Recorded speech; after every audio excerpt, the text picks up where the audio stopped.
सभी किसान भाइयों और बहनों को नमस्कार। सरसों शिक्षा कार्यक्रम के चौथे सीजन की 6वीं कड़ी में आप सभी का स्वागत है। भारतीय सरसों अनुसंधान निदेशालय सेवर के सहयोग से हम ये कार्यक्रम आपके लिए लेकर आते हैं। वर्तमान समय में कृषि में तकनीक का प्रयोग आम बात है और किसान भाई इसका पूरा फायदा भी उठाते हैं। ये वर्ष कृषि के लिहाज से सरसों के उत्पादन में बहुत अच्छा वर्ष रहा है। आगे किन बातों का ध्यान रखना चाहिए, आइए जानते हैं संस्थान के निदेशक डॉक्टर विजयवीर सिंह से। किसान भाइयों, जैसा कि आप सबको पता है कि सरसों की कटाई का समय चल रहा है और कटाई हो भी चुकी है। कहीं जो पछीती बुवाई थी उसकी कटाई होनी है। इसमें इस बार का जो मौसम था करीब करीब अनुकूल रहा है सरसों के लिए और हमें आशा करते हैं कि किसानों का जो उत्पादन है पिछली साल के मुकाबले जो उनकी उत्पादन क्षमता है वो बड़ी होगी। और उसमें जैसे कि हम पहले भी बताते रहते हैं, आप लोगों को पता है कि भारत में अगर औसत एवरेज देखी जाए इसकी तो 1.5 टन के करीब है। और अगर जैसे आपके कई बार बीघे का हिसाबन करते हैं तो किसान आराम से 10-11 मन का बीघा हार्वेस्ट कर लेता है। तो ये एक ठीक चीज़ है क्योंकि मौसम की अनुकूलता रही, बीच बीच में बारिश होती रही, किसानों को पानी की भी बचत रही। और थोड़े अगर छोटे उनका रोगों का प्रकोप अगर छोड़ दें तो आमतौर से जो फसल है वो रोग से मुक्त रही, तो ये एक अच्छी बात रही। आगे के लिए किसान भाइयों को ये है कि जो भी इन्होंने इस बार अचीव किया है, जो इनको मिला है, आगे हमारा जो प्लान है, सरसों अनुसंधान संस्थान एक पायनियर इंस्टीट्यूट है पूरे देश में राई सरसों के क्षेत्र में, तो नई नई उन्नत किस्मों का जो बीज है वो हम यहाँ बनाते हैं। और हमारे यहाँ जो भी अच्छी किस्में हैं उनका बीज हम 15 सितंबर से और 30 सितंबर तक हमारे यहाँ बीज पखवाड़ा रहता है, तो उस बीज पखवाड़े में रहेगा। हमारा आपसे यही रहता है कि बीज बढ़िया प्रयोग करें। आप यहाँ से लें या किसी गवर्नमेंट एजेंसी से लें, जहाँ से लें, आप ये ज़रूर देख लें कि बीज बढ़िया है जिससे को आपको उत्पादन क्षमता ठीक मिले। दूसरा ये है कि बदलती हुई परिस्थितियों में नई नई बीमारियों का और इनका कीटों का प्रकोप हो रहा है, तो इनके लिए जो मैनेजमेंट की तकनीक है, उपचारित बीज का प्रयोग करें। और अगर इन चीज़ों को आप करोगे तो आपको निश्चित रूप से 1-2 क्विंटल का जो फ़ायदा होता है प्रति हेक्टर की अगर बात करें तो आप आराम से ले सकते हैं। आगे के लिए हमने कुछ यहाँ पर नई तकनीकें, नई जो किस्में हैं उनको प्रदर्शन भी लगाए जाते हैं। किसान भाई को यही सलाह दी जाती है कि भाई जो सरसों अनुसंधान संस्थान है उससे जुड़ें। यहाँ पे अगर ट्रेनिंग आप कर सकते हैं कोई ग्रुप का, वो हमें लिखें, वो भी हम यहाँ पे प्रदान करते हैं। और यहाँ से नई तकनीक को लेकर अपने क्षेत्र पे अपनाएं, किसानों को प्रेरित करें, जिससे कि देश में आप रई सरसों के उत्पादन में अच्छा योगदान दे सकें।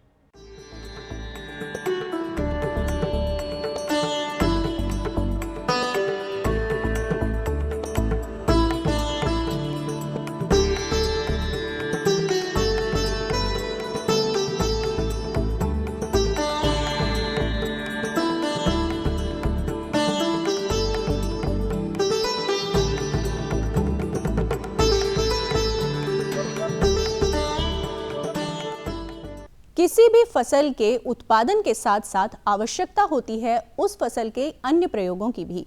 सरसों ऐसी ही एक फसल है जिससे हमें तेल भी प्राप्त होता है। इसकी खल औषधीय गुणों को लिए होती है और इसके विभिन्न उत्पाद तैयार किए जाते हैं। आवश्यकता है इसके विषय में जानकारी की। किसान भाइयों, सरसों शिक्षा कार्यक्रम के अंतर्गत पिछले 3 साल से हम आपको सरसों के बीज के चयन से लेकर के और उसके कटाई, भंडारण और आगे की स्थिति क्या है कि उसके प्रसंस्करण की तकनीकी क्या है, इस पर श्रृंखलाबद्ध रूप से जानकारी दे रहे हैं। हम जानते हैं कि हमारे देश में सबसे ज़्यादा ज़रूरत अगर है आत्मनिर्भरता की तो वो सरसों के तेल या कहें कि तिलहन उत्पादन और इसके साथ साथ दालें, इन दोनों ही क्षेत्रों में बहुत तेज़ी के साथ में काम हो रहा है। सरसों एक ऐसी फसल है जो प्राचीन काल से ही हमारे खेतों में, हमारे घरों में सरसों का तेल इस्तेमाल होता आया है। लेकिन समय समय पर क्या होता है कि अलग अलग तेल हैं, अलग अलग तरीके से उनका इस्तेमाल है, देश के हर कोने में अलग अलग तरीके से उनके उपयोग हैं। लेकिन हमको ये जानना चाहिए कि सरसों का जो तेल है उसके औषधीय गुण क्या हैं। इसके साथ साथ में क्योंकि खल भी मिलती है और खल पशुओं के खाने के काम में ही आती है, लेकिन अब यहाँ से आगे भी सोचा जा रहा है और वो ये है कि इसके कौन कौन से ऐसे उत्पाद बनाए जा सकते हैं जो हमारे लिए उपयोगी हों। इसके साथ साथ जब प्रसंस्करण जुड़ जाता है तो जाहिर सी बात है किसान को अपने उपज की सही कीमत मिलने की संभावनाएं कई गुना बढ़ जाती हैं। अगर सरसों की खल के ऐसे उत्पाद बने जो कि व्यावसायिक रूप से सफल हों, औषधीय रूप से परिपूर्ण हों और इसके संग संग उनका व्यावसायिक उत्पादन हो सके, तो उस दिशा में क्या काम हो रहा है, आज इन्हीं सब बातों की जानकारी के लिए ये जो लैब है, ये सरसों अनुसंधान केंद्र, उसकी बायोकेमिस्ट्री लैब में हम डॉक्टर अनुभूति शर्मा जी जो कि प्रधान वैज्ञानिक हैं उनके साथ में हैं। डॉक्टर साहब नमस्कार। नमस्कार सर। जो बात की जाती है कि सरसों का तेल, मूंगफली का तेल, इसके अलावा पाम ऑयल, जैतून का तेल, ऑलिव ऑयल, तो हर एक तरीके का तेल खाने के लिए इस्तेमाल हो रहा है। हम बात करना चाहते हैं ये जो आपका एक पंपलेट है कि इसके सरसों के तेल के औषधीय गुण क्या हैं, इस पर हम श्रोताओं को या अपने दर्शकों को ये जानकारी देना चाहते हैं कि सरसों का तेल क्या क्या औषधीय गुण रखता है। बिल्कुल। तो वो प्रमुख गुण कौन कौन से हैं? देखिए, सरसों का तेल या कोई भी खाने लायक जो तेल होता है उसमें सबसे ज़रूरी चीज़ होती हैं उसके वसीय अम्ल। जी। तो वसीय अम्ल सभी खाने वाले तेलों में बहुत अच्छे मात्रा में पाए जाते हैं, जैसे कि ओलिक अम्ल है जो ज़्यादा अच्छा होना चाहिए जिससे कि दिल की बीमारियों को खतरा कम होता है। जी। तो ओलिक अम्ल जो होता है वो आपके इसमें कोकोनट ऑयल में और ओलिव ऑयल में, इन सब में प्रचुर मात्रा में पाया जाता है। लेकिन इसके साथ साथ और ये सरसों के तेल में भी अच्छी मात्रा में पाया जाता है। ये सरसों के तेल में भी होता है। हाँ, ओलिक अम्ल। लेकिन जो सबसे ज़रूरी चीज़ है वो ये है कि हमारे शरीर को जो वसीय अम्ल हैं वो एक संतुलित मात्रा में मिले। जी। तो वसीय अम्ल दो तरीके के होते हैं, संतृप्त और असंतृप्त। ये वसीय अम्ल सभी खाने लायक तेलों में पाए जाते हैं, लेकिन संतृप्त और असंतृप्त की जो रेशो है, जो मात्रा है, वो हमेशा 1:1 का रहना चाहिए। मतलब संतृप्त और असंतृप्त एक के बराबर एक रहना चाहिए। हाँ, इसको हम इस तरह से भी कह सकते हैं, इसको दूसरे तरीके से लीजिए कि जो संतृप्त वसीय अम्ल है ये 60% से कम होना चाहिए अच्छे तेल में। अच्छे तेल में। अच्छा। और जो असंतृप्त तेल है, असंतृप्त वसीय अम्ल है, ये हमेशा 20, 30, 40% तक जा सकता है। तो 7% से अगर ज्यादा होगा हाँ, तो वो स्वास्थ्य की दृष्टि से कमजोर माना जाएगा। स्वास्थ्य की दृष्टि से कमजोर माना जाएगा। वही उसी बात को मैं आपको दोहराती हूँ कि जो संतृप्त है और असंतृप्त है, जिसमें संतृप्त तो 7% से कम है, लेकिन असंतृप्त भी दो तरीके का हो गया, एकल संतृप्त और बहुसंतृप्त। तो ये जो एकल संतृप्त और बहुसंतृप्त है ये 1% एक की मात्रा में होने चाहिए, और जो संतृप्त है हमारा वो हमेशा 7% से कम होना चाहिए। ये महत्वपूर्ण बात हुई कि जो संतृप्त वसीय अम्ल हैं वो 7% से कम हो, जो भी तेल हमारे खाने के इस्तेमाल में लगभग 7 से 10 हम इसे कह सकते हैं।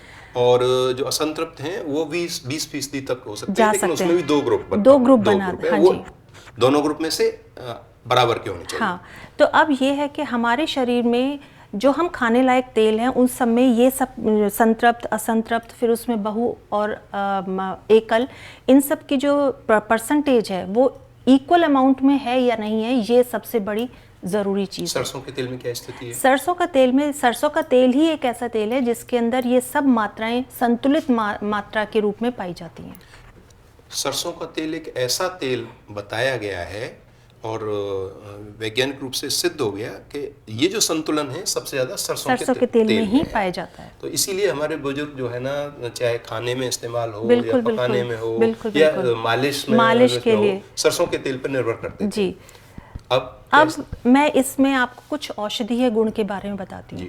सरसों के तेल के अंदर एक तत्व पाया जाता है जिसे हम ग्लूकोसिनोलेट कहते हैं। ग्लूकोसिनोलेट जी। ये आगे जब हम सरसों को, राई को खाते हैं या इसको हम हमारे शरीर के अंदर जाता है तो कुछ एंजाइम जिसे हम जो इसके ऊपर वर्क करते हैं और इस ग्लूकोसिनोलेट को एक दूसरे तत्व में बदल देते हैं जिसको आइसोथायोसाइनेट कहते हैं, एलाइल आइसोथायोसाइनेट जी। ये जो एलाइल आइसोथायोसाइनेट है ये कैंसर प्रतिरोधी क्षमता भी रखता है। ये एक गुण है ये इसका एक बहुत बड़ा औषधीय गुण है। हालांकि कैंसर प्रतिरोधी क्षमता तो और दूसरे तेलों में भी पाई जाती है, लेकिन इसमें ये कि हम डायरेक्ट अगर हम इसे खा रहे हैं तो हमारे बॉडी के अंदर वो कैंसर प्रतिरोधी क्षमता को बढ़ा रहा है जी। एक इसका सबसे बड़ा गुण है, यानी कि कैंसर के रोकथाम के लिए, राइट, और कहने चाहिए कि पीढ़ी दर पीढ़ी बिल्कुल रोकथाम के लिए सरसों के तेल की उपयोगिता यहाँ पर सिद्ध है, प्रयोगशाला के तौर पे, वैज्ञानिकों की अनुसंधान के तौर पे। और हम अगर इसको हम कह सकते हैं कि ये हमारे पूर्वजों को इस बात की आभास रहा होगा। बिल्कुल।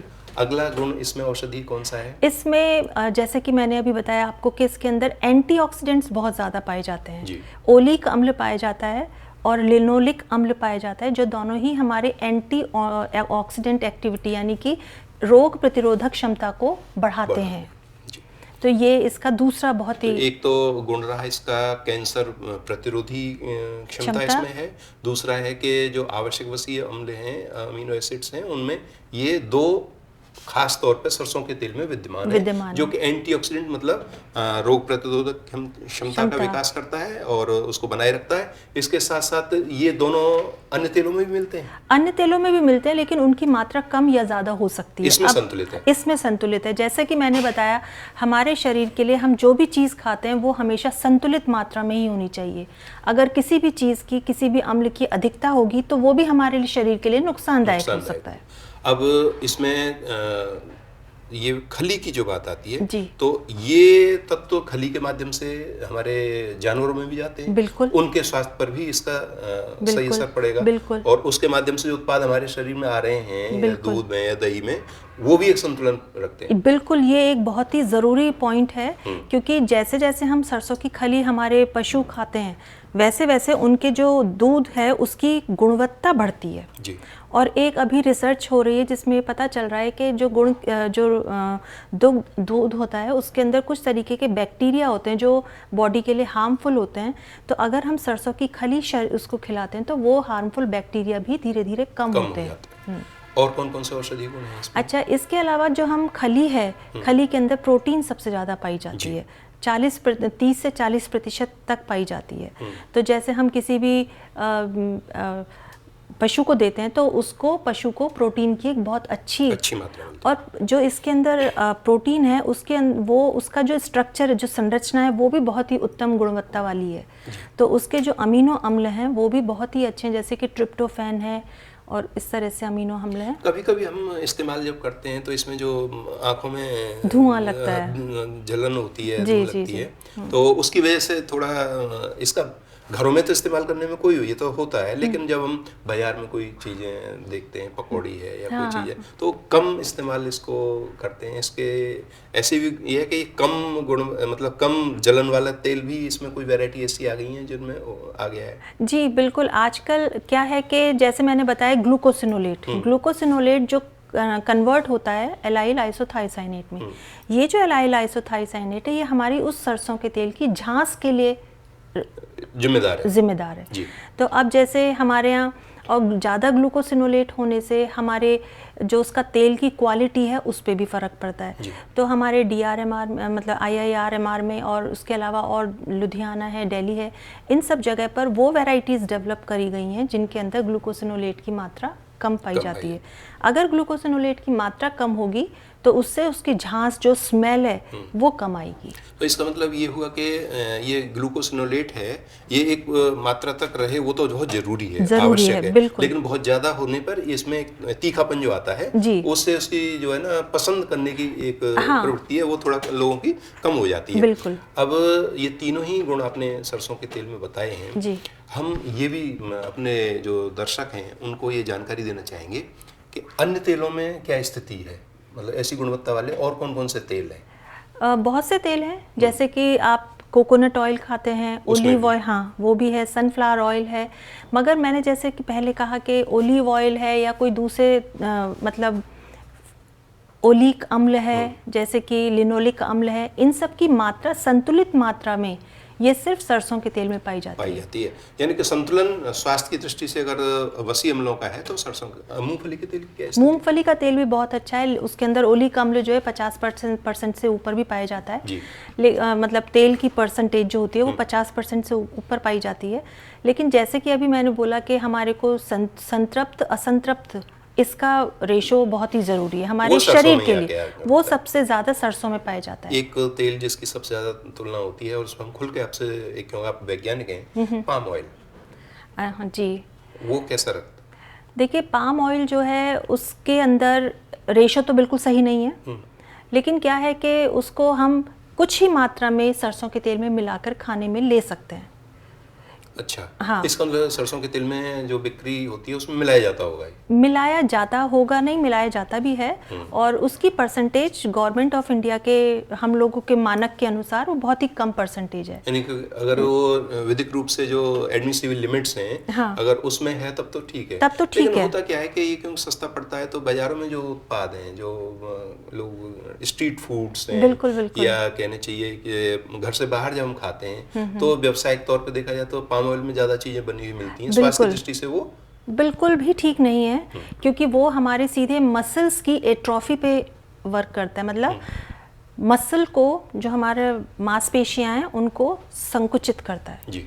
उसके अलावा हमारे नर्वस सिस्टम पे इफेक्ट डालता है लॉन्ग अगर टर्म लंबे समय में, लंबे समय तक अगर हम इसे यूज़ करते हैं तो ये एक बहुत महत्वपूर्ण बात है कि बहुत ज़्यादा बड़े पैमाने पर आजकल युवा पीढ़ी हमारी जो है ना, घर बाहर के खाने पर डिपेंड करती है, पसंद करती है, और वो खाने में अगर पाम ऑयल से प्रिपरेशन है, बनाया गया है, तो अगर आप उस जीवन शैली के आदी हो गए हैं तो तैयार रहिए अल्जाइमर्स बीमारियों के लिए और बहुत सी दूसरी नर्वस सिस्टम की बीमारियों के लिए।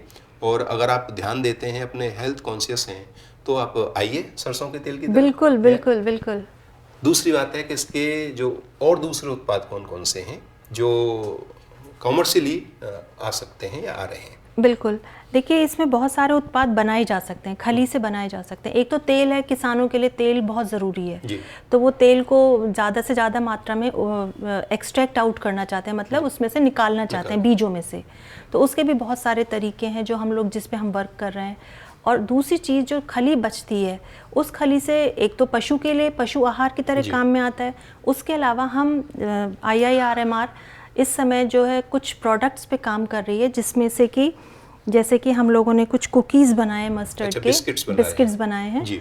इन बिस्किट्स की खासियत ये है कि इसके अंदर एक तो कार्बोहाइड्रेट परसेंटेज बहुत कम है, दूसरी चीज़ इसके अंदर एनर्जी लेवल बहुत हाई है, शुगर बहुत कम है। हमने इसे पूरी तरह से नेचुरल बनाने की कोशिश करी है। और इसी तरह से एक दूसरा उत्पाद है जिसे कि हम हेयर स्पा कहते हैं जी। इससे जो सिर की डैंड्रफ है वो बहुत ही कम होती है, और इसका वो देखा गया है कि इसमें अगर हम इसको एक और इससे 2 बार काम में लेते हैं तो उसके बाद जो डैंड्रफ आने का जो ड्यूरेशन होता है वो बढ़ जाता है। तो ये डैंड्रफ के उपचार के लिए, डैंड्रफ के उपचार के लिए है। इसी तरह से ये तीसरा उत्पाद है जिसे धूप बत्ती कहते हैं। हमने धूप बत्ती बनाई थी इस हिसाब से कि जिससे कि लोगों को घरों में जब पूजा करते हैं तो उसके धुएं से एलर्जी ना हो। कई लोगों को धुएं से एलर्जी होती है, तो उस चीज़ को ख़त्म करने के लिए हमने इसे प्योर नेचुरल खल से बनाया है, और इसके अंदर कुछ हमने इसेंशियल ऑयल्स डाले हैं जिसकी वजह से इसमें खुशबू भी आती है। लेकिन इसके साथ जब हमने इसको टेस्ट किया तो हमने पाया कि इससे मच्छर भी ख़त्म हो रहे हैं, मच्छर भी भाग रहे हैं। तो अब हम उस पर भी वर्क शुरू कर रहे हैं इसका। तो ये 3 उत्पाद आपके हैं जो कि आपने सरसों की खल का इस्तेमाल किया है। बिल्कुल। और ये बिस्किट और हेयर स्पा और इसके अलावा धूप बत्ती जी। तो ये तीनों ही ऐसे हैं कि अगर इनका कॉमर्शियल प्रोडक्शन शुरू हो जाए तो एक तो किसान को खल की कीमत अच्छी मिलेगी, दूसरा ये तीनों अलग अलग तरीके हैं। एक खाने वाला उत्पाद है, एक सौंदर्य प्रसाधन है, और एक दैनिक समस्या जो मच्छरों की है उससे समाधान के लिए धूप बत्ती है, और पूजा का, दोनों ही इसके उद्देश्य हैं। डॉक्टर साहब, अब बात करते हैं तेल की जी। एक तेल के अलग अलग तरीके के बाजार में पैकिंग है। रिफाइंड ऑयल है, इसके अलावा डबल फिल्टर्ड है, इसके अलावा कच्ची घानी का है। तो कच्ची घानी के तेल की तो आजकल कीमत भी ज़्यादा देनी पड़ रही है, और वो बताते हैं अच्छा भी होता है जी। तो सरसों के तेल को जब हम इस्तेमाल के लिए सोचें तो इन तीनों ही तरह के तेलों के बारे में थोड़ा बताइए, क्या क्या इनकी विशेषता होती हैं जो तेल हमारे घरों में आ रहा है।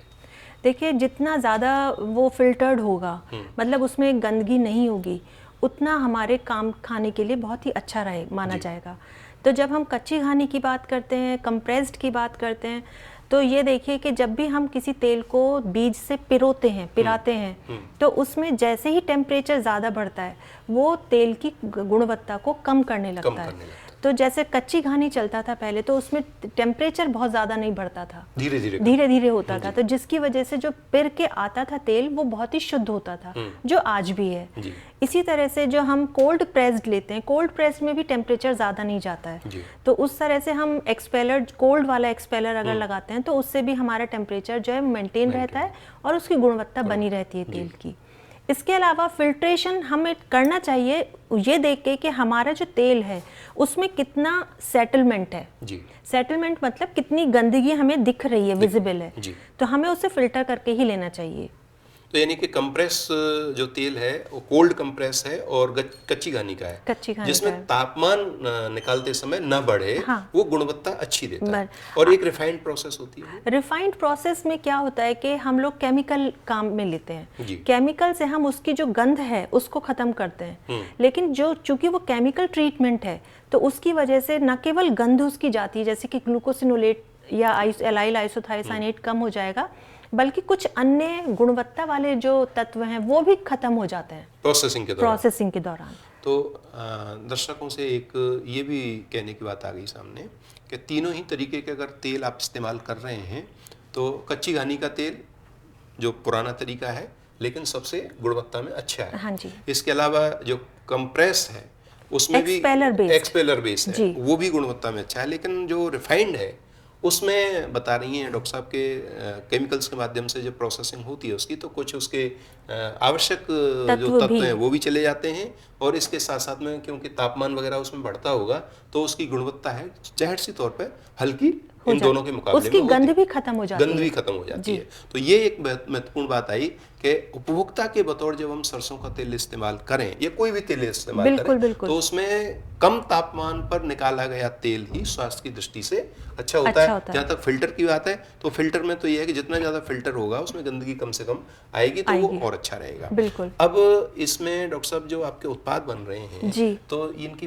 बाजार में आने की स्थिति अभी अनुसंधान के स्तर पर ही है या क्या है? ये हमने अनुसंधान कर लिया है और कुछ ही समय के अंदर हम इसको पेटेंट फाइल करेंगे।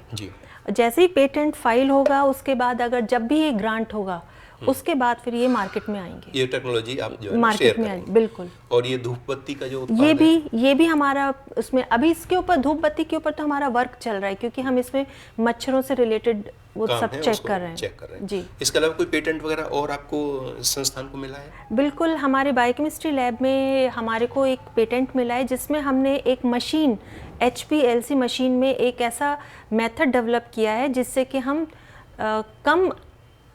कम बजट की HPLC से भी हम उसको माप सकते हैं। यानी कि वो एक मशीन आपने बना ली जो कम लागत में और अनुसंधानकर्ताओं को लैब्स में और जो कार्य कर रहे हैं हम उसे मशीन बनाना नहीं बोलेंगे, हम उसे कहेंगे मशीन में हमने एक मेथड डेवलप कर लिया है अलग से जिसका पेटेंट आपको मिला है।